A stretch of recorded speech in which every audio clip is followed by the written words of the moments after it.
The Creators by Joseph Green. This story only ever appeared in 2 books, although each have recirculated in multiple editions.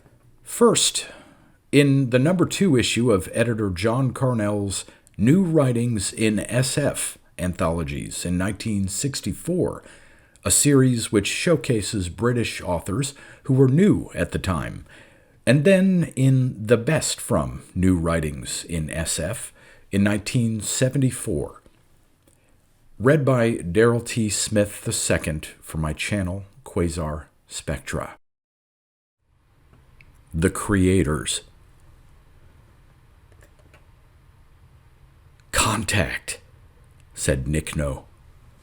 Fasail glanced at the lean, competent scientist, a walking stereotype of his difficult breed, and adjusted the knobs on the forward view screen. The other 49 ships of the authorized galactic landing team leaped into view. They were grouped over the sunward pole of the planet, though sunward was a poor description for reference to a planet circling a star which had been blackened and dead for untold millennia. Fasail switched the communications unit from ethergraph to radio translate, his plump fingers clumsy on the adjustment dials, and sent their call signal. It was answered almost immediately by the AGLT chairman, Sefin of Algol. "Where have you humans been? You are 8 periods late, and the team grows impatient." "We regret the inconvenience we have caused the other team members," said Fasail smoothly. "You will recall that we were asked to bring the 2 representatives from Sinkanatatat, as they lacked means of transportation. They were unfortunately in communion with their racial memory bank when we arrived and refused to disconnect until their researches were completed, thus our lateness." "Your explanation is accepted," said Sefin. The translator delivered his words with crisp shortness. His race of filament creatures was famous for their unswerving devotion to truth and their complete lack of tact, which was why he was chairman and the only galactic intelligence represented by one individual. "Take your position behind me and let us land at once. The robot sun has been in position over the city for 7 units, and the general temperature long ago reached the agreed median." "Understood. Signing off," said Fasail with equal crispness, and flipped the switch to receive only. Nickno, who had monitored, moved them carefully into their assigned position, using only the gravitics. "You'd better alert Jelly and Belly," said Nickno as he completed his last maneuver. "This landing could inflict a skin injury." "Affirmative," said Fasail, his dislike of the tall scientist evident in his voice, and projected an alert signal. His own psi powers were much too weak for actual communication, but the jellyfish could reinforce him once they were alerted. "We monitored the conversation, Fasail, and are moving into our eggs," said the voice of Belly in his mind. "If you will wait a moment, Jelly is inside now, and I am closing my own door. We are secure. Please proceed without further thought of us, and let me apologize again for the inconvenience." "No need, no need," Fasail projected furiously. The Sinkanatatashians were the most polite known intelligence, always convinced they had caused offense and always apologizing for it. After a while, it grew tiring. However, if you had to endure the close proximity of aliens, he preferred the 2 jellyfish to most species. Even though installing the metal eggs which protected their globular bodies had held up their departure from Arcturus for 3 days, and they had been held up again on Sinkanatatat by the research effort. "Jellyfish secured," he said aloud to Nickno, and adjusted a strap himself. His plump body did not fare too well under the stresses of gravitic landing. Nickno nodded and began to ease them down. This ancient planet in the large Magellanic cloud had no atmosphere, and they followed Sephine's ship with ease as he moved past the pole to the sunward side. They saw the artificial sun immediately, small but intensely bright, about a mile above the top of the highest tower. The fleet followed Sephine under it and to a landing in the huge open circle in the city's heart. The other ships, all small cruisers, settled around them, each holding its assigned position in the grid. "I would remind all of you that per the agreement worked out by our respective governments, I am to remain in my ship while you 98 individuals do the actual research," said the voice of Sephine as the last ship landed. "I would also remind you all results are to be turned into me nightly, and that if any of the collected data indicates a promising line of attack, I have the authority to assign specific tasks to selected teams. At the end of the Third Galactic, there will be a full team conference, and I doubt I need remind you a compilation of all collected data will be given to each unit before we leave. Now start the individual lines of exploration each of you has worked out, and good variable factors to all of you." The compartment door of the human's ship slid aside, and Jelly and Belly rolled into the room. The Sinkanatatashians propelled themselves on land by shifting water inside their skins in a regular pattern which caused a forward rolling motion of the entire body. Those skins, the only impermeable feature of their semi-liquid bodies, were tougher than human skin but not impervious to sharp objects.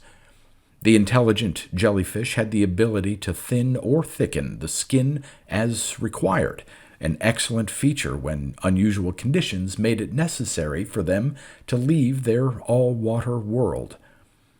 What the jellyfish would learn, considering they had to deal with physical objects and were completely unmanipulative, was doubtful, but there were only 50 intelligent species in the galaxy, and they could not be excluded.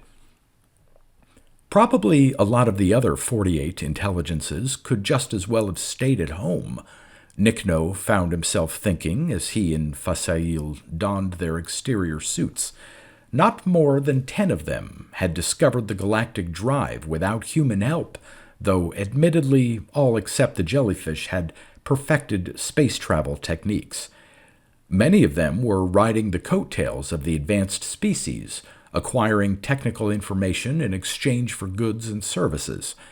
Still, in an affair of this sort, there was no predicting who would be most useful, except, of course, Fasail.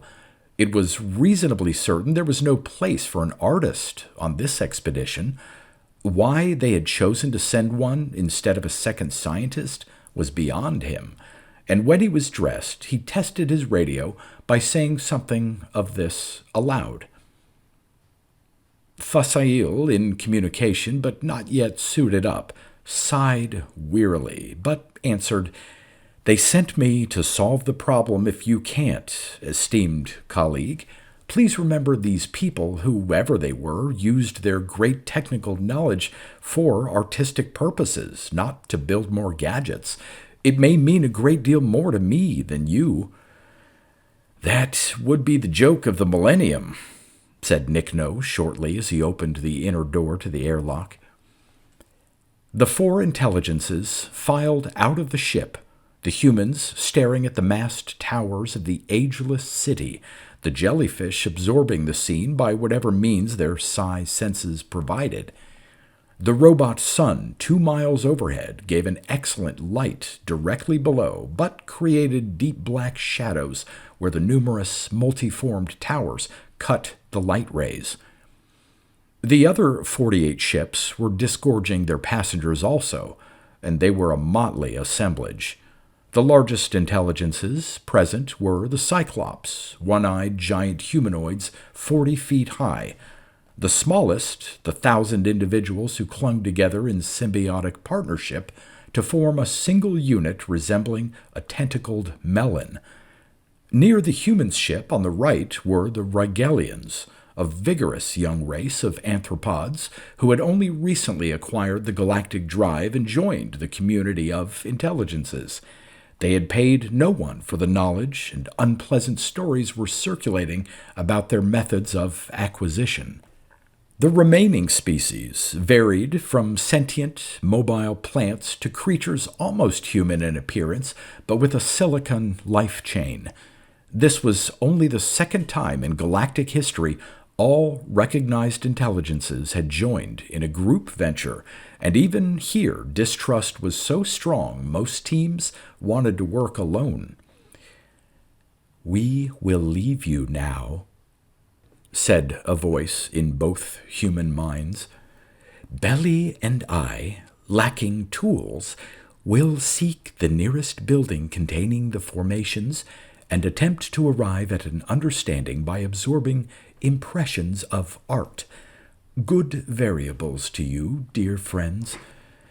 "And to you," projected Nickno, unable to keep from liking the friendly jellyfish. "You'll need it if you seek to solve the mystery by absorbing it." They felt his derision, but were not offended. The two 5-foot globes rolled across the deserted pavement to the nearest building and disappeared inside. "Let's go," said Nickno shortly, and led Fasail towards the nearest building, towards which no other team member seemed to be heading. They had previously agreed to work in a building containing all 3 known classes of energy phenomena, the transmitting machines with energy formations still existing in front of them, those without energy formations, and energy formations existing where apparently no transmitting machine had ever been. The first building was a failure for their purposes, containing no energy forms at all. When they emerged again on the ground floor, they debated briefly, then headed towards the nearest building on a radial line drawn from the center of the open circle behind them. The city was laid out in the form of concentric circles, the innermost of which was the open area where they had landed. It probably contained 10,000 buildings, most of them in excess of a mile high, but the energy formations were known to be common. That much the first exploratory ship from Algol had determined before the captain realized what he had found and lifted off to report his find to expedition headquarters. The Algolians, with their typical honesty, had decided the find was too important to be investigated by their small group and set sufficient explosives in the planet to reduce it to atoms if a spaceship attempted to land. Then the combined galactic fleet completed its tentative survey of the large Magellanic Cloud and returned to their own galaxy, and of all tales they brought with them, the one about the deserted city on its lifeless planet was the most important. For that Algolian captain, a competent scientist, had recognized what the buildings contained, and no world in the galaxy could duplicate the feat of creating forms of pure energy, forms that partook of all the known properties of matter without having, in fact, a real existence. But perhaps the most amazing part of all, the reason why a member of the artist class had been selected to accompany Nickno, was the use to which the unknown scientists had put their unique gift. They had created art forms. With control of the known universe at their fingertips, with such power available as was never known to a living intelligence, they had created art. Their expression forms possessed a strange, overpowering beauty, a variety of color and shape almost unimaginable to anyone not a fellow artist. Some of the huge buildings had been hollowed out until only the exterior remained, and filling it from top to bottom would be a single great formation. Others contained small formations of stirring beauty and infinite variety. Some showed clearly by the open spaces near which projectors still crouched that they had been occupied by formations now vanished. And it was into one of these inoperable machines Nickno wanted to get his trained fingers and prying mind. A machine which created energy, projected it, formed it into immortal shapes and patterns of the designer's choosing, was an invention of the creative mind, dwarfing anything which had previously been imagined. If one species alone obtained the secret, it meant almost automatic galactic domination, if they chose to so use it. This group, representing every known galactic intelligence, was the answer, and even here many of the representatives feared the others would cheat. The humans' third building met all requirements. It was built in the form of two gigantic ovoids, one sitting on top of the other. The larger, lower ovoid was open from top to bottom and contained one gigantic flaming figure, so dazzling to the eyes it could not be viewed except through protecting shields. The upper ovoid was divided into several floors containing thousands of smaller figures of all possible shapes and types. In the upper floors were many blank spaces where the projectors sitting by them had obviously failed in service. The two men had done little talking as they climbed, but on the top floor Nickno felt moved to speak when he saw a projector forming a surprisingly beautiful figure no larger than his hand. Do you realize, Fasail, that although the size of the formations varies from gigantic to tiny, the projectors are always roughly the same? Fasail's voice was indifferent when he said, "Yes, that's understandable. An artist uses the same tools to create a masterpiece, large or small." Nickno could not keep the impatience from his voice when he said, "Let's concentrate on solving the problem of how it's done, shall we? Look, here's another one which has stopped operating. I think this cover plate will be relatively easy to get off. Give me a hand here, will you?" "No," said Fasail. Nickno reared back from the machine in astonishment. "No? What do you mean, no? Of course you'll help me. How else are we going to get the answers we're seeking?" "By reading the message they left for us," said Fasail calmly. "Look, I know you're no artist, but can't you read the meaning of that tiny figure we just passed? It's birth, or the beginning, so obviously even you should see it. I think we've made a very lucky find. This artist seems to have concentrated on telling the story of his race, from its beginnings to whatever end befell it. I propose to learn that story by studying these forms until I understand them." "Study these forms until you... Nickno broke off, almost inarticulate with anger. He calmed himself with a visible effort, then said, "Switch to the chop channel, please." Fasail, annoyed, hesitated, then complied. Now, tiny scramblers in their sets gave them protection from eavesdroppers. "What's the reason for secrecy?" he asked. "Fasail, as leader, I have been entrusted with information not given to you. An attempt was made to bribe an Algolian official and obtain the deactivating command for the bomb left here. It was made through an intermediary, but the Algolians are certain the Rigelians were behind it. If those lobsters get the secret, they're just young and foolish enough to attempt to use it as a threat, and the result could be galactic catastrophe. Now, do you understand why you must help me?" "No. I was a scientist before I progressed to a higher order of universal understanding. I doubt your ability to learn anything useful by mechanical dissection. And I studied art in final school, and I find it inconceivable that you could learn anything by staring at completely alien artistic forms. Forms not meant for the human mind to understand. Now stop this nonsense and get to work, or as your leader, I assure you a report will be filed, and you will never create another expression form." Fasail turned and walked away, completely indifferent. Nickno turned back to the projector with a curse, digging in his suit pockets for tools. He would have to do this alone. Oh, the idiocy of it. Even a member of the Appreciatives, that largest of all human groups, who did not create at all, would have been better than this artistic form maker. But a scientist of his experience might, just might, be able to grasp the concepts behind the energy projector by examining its working parts. He set to work again on the cover. Fasail strolled leisurely through the top floor and to the series of ramps leading to the other levels. Once below the upper ovoid, he found what he expected, several doors opening off the ramps to various vantage points, where the huge creation in the bottom ovoid could be seen at different heights. He studied it thoroughly on the way down, being careful of his shielding.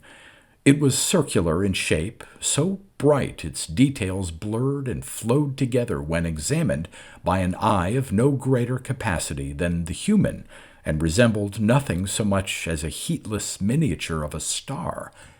He had a feeling the crux of the puzzle was here, but for now the immensity of the creation staggered rather than inspired. He took a last look from the ground floor, and for the first time a possible form, the hint of a pattern, emerged.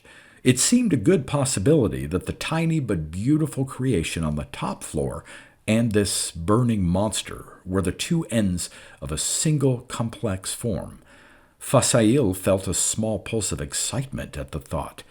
If his guess was right and these forms held the answer to the disappearance of this great race, and then a further thought occurred, and he raced back to the top of the building, cursing the ramps and wishing the grav lifts still worked. At last he stood panting, not far from where Nickno was busily at work, and surveyed the room. He climbed on a transmitter case for greater height, and his heart leaped as, ignoring the machines and concentrating on the forms, he let his eye follow the outline he found. The tiny creation was the approximate center of a huge spiral of interlocking circles, with the last circle lying against the wall of the building and ending at a ramp leading to the lower floor. Fasail sped for the door, too excited to walk, and received a puzzled glance from Nickno, who had succeeded in getting the cover off and was staring with fascinated absorption at an apparently simple mechanism. Fasail went down the ramp at a brisk trot and out on the next floor, paused briefly to check distances, and stared down the circular aisle in front of the series of forms nearest the wall. He made a full circle and discovered he was on the right track when he emerged one ring closer to the center of the building, and then abandoned the slow route and walked directly to the floor's center. There was a grav lift there, as he had expected, but no ramp. So it was simple enough. You started at the tiny bit of perfection on the top floor and walked in circles, reading all forms along the way, and dropped from the outside of the top circle to the outside of the next one and worked your way to its center. At the end of your walk, you emerged over the center of the gleaming star, and that was the climax and the culmination. He had the form, the mode of expression. Now he had to decipher the expressions themselves, and if he did find a clue, he still had a terrible obstacle to overcome. Almost a quarter of the transmitters were inoperative. Fasail skipped the next floor and moved down to the one directly above the gigantic figure. As he walked towards the center of the room and the overhead view of the burning star he expected to find, his new understanding of the spiral nature of the form progression brought home an odd fact. This was the floor containing forms which existed without benefit of transmitters, and the transition from transmitter-created forms to independent ones was abrupt. In the third circle from the center, the last transmitter stood casting its beautiful creation. The rest of the spiral and the two inner spirals were all independent forms. It looked very much as if the discovery of creating enduring forms with portable machinery had been made as the unknown artist was drawing towards the end of his remarkable composition. He checked the area near several of the forms carefully, but could see no sign where any portable device had ever been mounted. But the greater mystery was how the energy forms continued to exist after creation, while in hundreds of other cases the forms had disappeared when the transmitters ceased to function. His puzzlement was not alleviated by the observation that all forms created by use of the portable method remained in existence. Fasail made a final check, verified that the great star in the lower ovoid was indeed an independent form, then dismissed the problem with a shrug. That was more in Nickno's line of research than his. He would have to bring the oddity to his attention, though. On the top floor, Nickno was staring in wonder at the few simple assemblies before his eyes. He had been sitting that way for half a unit, striving to grasp, to understand what was apparently some natural law on the control of energy so far above the knowledge of any known galactic race that it verged on impossibility of comprehension. The machinery before his eyes was simple to the eyesight, but not to the brain, which must absorb and understand a concept completely beyond its experience. And yet there was no other way. He settled himself again, concentrating this time on one simple mechanism, the one that appeared to be the power source. If he could arrive at an understanding of this basic assembly, and from there work his way up to the actual transmitting mechanism. He was still lost in thought when Fasail called on their private wavelength. "Are you ready for a rest, Nickno? I'm out of suit water." Nickno staggered to his feet, suddenly conscious of deep fatigue, aware that he also was out of water. He had drunk and taken food tablets without being aware of it, and working themselves until their brains dulled and grew foggy was not a good way to solve their problem. As they emerged from the round building and started towards the central circle, Sefin called them impatiently on the group frequency. "Hello, hello, humans. You are the last still out. Are you ready with your evening report? Respond, please." Nickno answered for them and gave a brief account of what they had found and he had accomplished. He did not mention Fasail's refusal to assist him or the artist's determination to solve the mystery through understanding the message in the artwork itself. When he finished, Sefin said bluntly, "I have no objection to your line of attack, but you should know that 41 other teams have adopted precisely the same attitude. If you think of a more promising line of inquiry, do not hesitate to change to it." "If we think of one," agreed Nickno, and cut off. Of course the other teams were taking the same approach. It was the only sensible one. For creatures like the jellyfish, handicapped by lack of tools and non-technical background, understanding through absorption was the only way, but it would gain them nothing. "Did you get anywhere?" asked Fasail when they had shed their suits in the ship. "I found a logical starting point and began work," said Nickno shortly. "I'm sure that's more than you accomplished." "On the contrary, I found both my beginning and the end," said Fasail, smiling. "However, I concede that all which lies between is at present a mystery."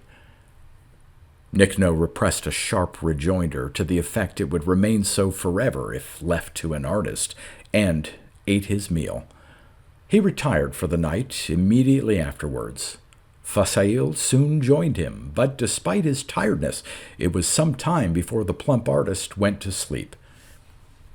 The work went on for 2 more days, and slowly Nickno felt he was gaining an understanding of at least the function of the machine, if not its operating concepts.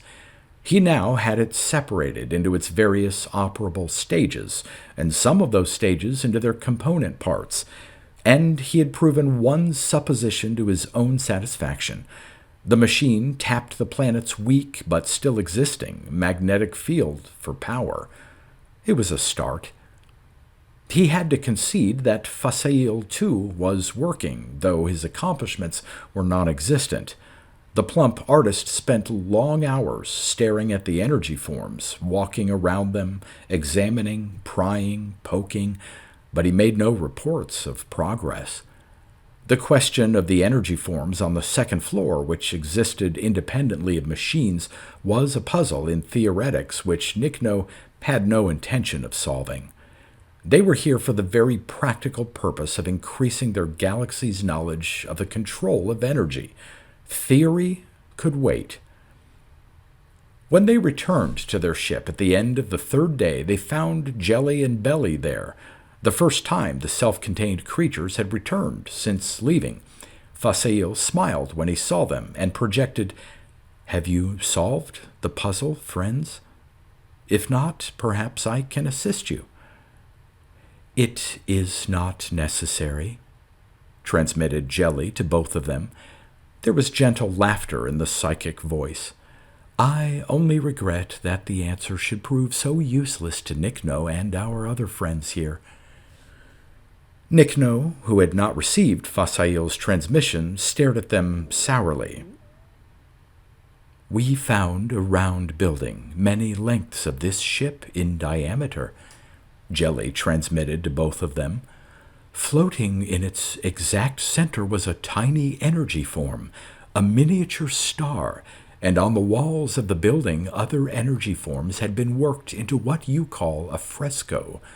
This creation tells the story of their species, from birth till death, or immortality if you prefer." "Do I understand that you 3 think you have the answer?" Nickno asked unbelievingly, staring at Fasail and the cryptic skins of the living globes. "If you mean how to make an energy form transmitter the intent of our trip, no. If you want the answer to what happened to this great race, and will perhaps happen to us someday, I can give it to you." "Please do," said Nickno icily, impressed despite himself. He sensed that the jellyfish and Fasail had reached identical conclusions. But before Fasail could speak, the communications unit blared angrily. "This is Chairman Safin. Chairman Safin. Attention all units. I am calling the scheduled conference together early because of a betrayal in our midst. The team from Rigel has just lifted. I repeat, the team from Rigel has lifted and does not respond to my signals. Since we know their puny intellect to be incapable of mastering the problem this soon, we must presume they have taken a complete transmitting unit aboard their ship and are—" At that moment, there was a titanic explosion far over the city, one so strong even the great towers shook slightly. For a brief moment, the robot sun's artificial light was greatly augmented, and then the flaring brilliance faded and died away. There was silence for a moment, and then Safin's voice, translated shakily by the communications unit, said, "Apparently, our traitorous friends have met the fate they deserved. The conference is postponed until tomorrow. I will file a complete report on this affair tonight, and I hope this deters any other team who may have entertained similar thoughts." Nickno glanced at Fasail, who had sat silently through the brief message. The plump man was frowning slightly. "The utter fools," Nickno heard him mutter, more to himself than his companions. "Their understanding was limited," came Jelly's voice in their minds. "In their hands, knowledge could have been very dangerous. It is best they died." "Yes, but so useless," Fasail said aloud. Nickno, I will attempt to explain what we have found. First, you will have to separate your mind from facts and begin thinking in concepts. That shouldn't be hard since you are working towards that end. The first concept you must discard is that of universal entropy. The universe is not running down, only changing. It has always existed and will always continue to exist. The only possible changes are that in some areas, the hydrogen atoms, the basic building blocks of the universe, are condensed for a time into more complex forms. Next, discard any concepts you hold regarding the destiny of man.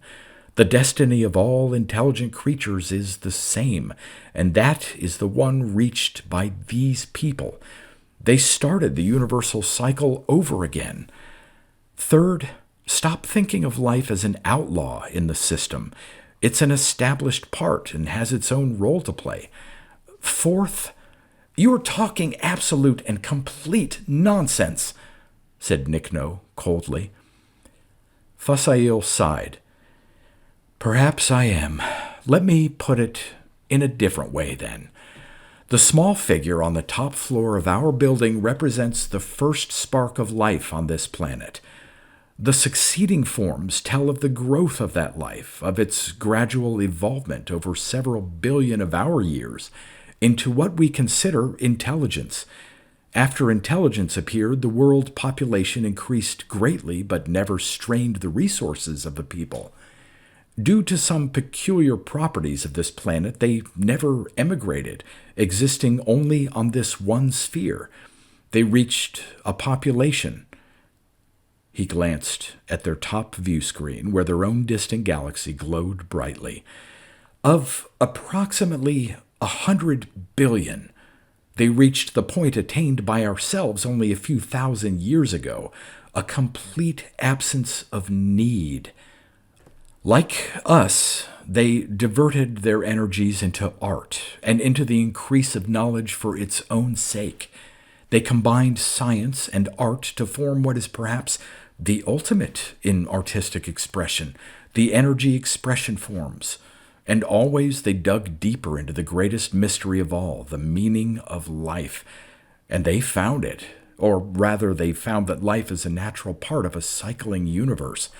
There is no beginning and no end, only change. Their greatest step forward was when they learned to duplicate by the mind alone what it had formerly taken a machine to do, the creation and freezing of energy into semi-permanent form. From there, it was only a small jump to an understanding of the universal life cycle. My guess is that when the first intelligence made his discovery, it was flashed to all the 100 billion others almost instantly.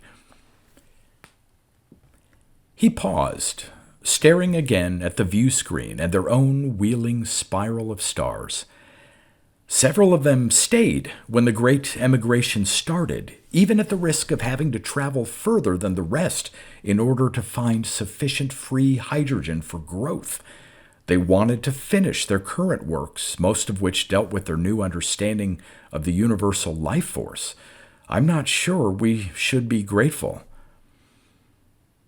Nickno felt a coldness beginning to work its way up his spine.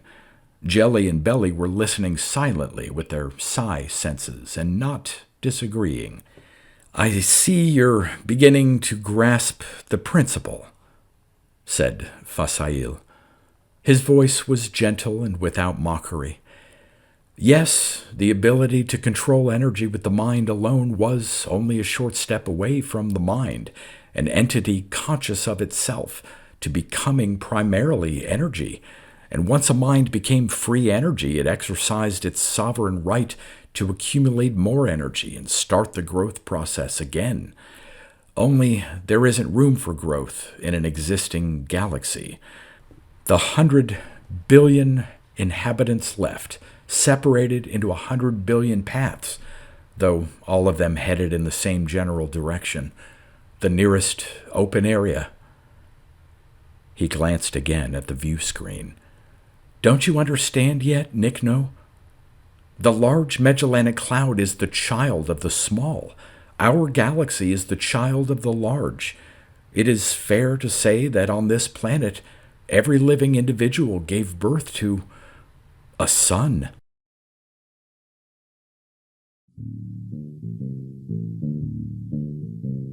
You've been listening to pre-1990s speculative fiction readings with a highlight on science fiction by Darrell T. Smith II. Please consider clicking the donation link in the description box. Thank you so much for your time and your imagination.